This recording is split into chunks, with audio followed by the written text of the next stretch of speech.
Have you ever gone into a conversation with the best intentions, only to end up in a full-blown argument?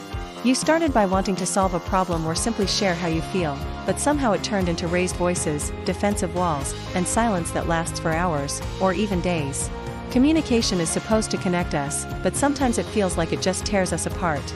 So, what's happening here? Why do conversations with people we care about sometimes feel like stepping on a minefield?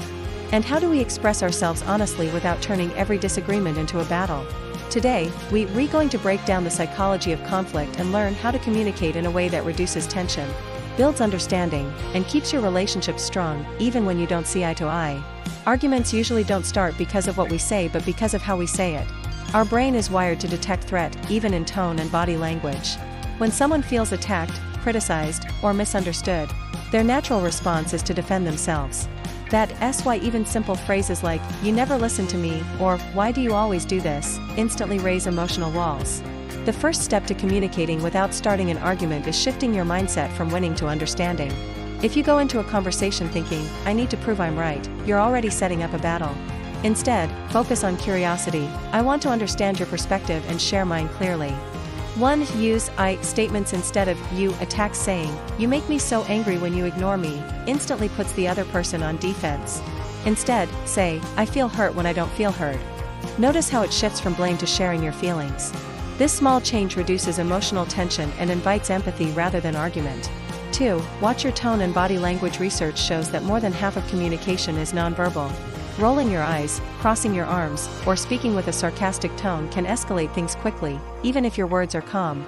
Speak slower, lower your tone, and keep an open posture. It tells the other person you're safe to talk to, not preparing to attack. 3. Listen to understand, not to reply. Most arguments happen because people feel unheard. Instead of formulating your next response while they're speaking, focus fully on listening. Reflect back what you hear.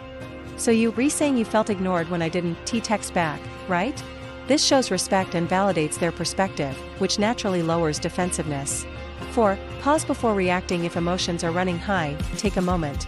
Pausing doesn't mean you're weak, it means you're choosing to respond, not react. Even taking a deep breath can prevent words you can't take back.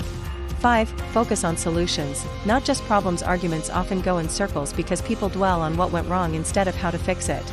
Once both perspectives are heard, shift the focus. "Okay, how do we prevent this from happening again?" This changes the conversation from adversarial to collaborative. 6. Accept that you won't always agree.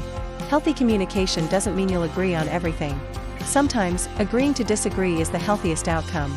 The goal is respect, not uniformity.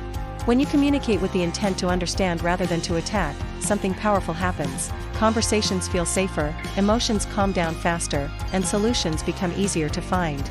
Communication is an art, and like any art, it takes patience and practice. But when you learn to express yourself with kindness, listen with empathy, and focus on resolution rather than blame, arguments stop being battles and start becoming bridges. You don't have to agree on everything to have peace, you just have to value understanding more than being right.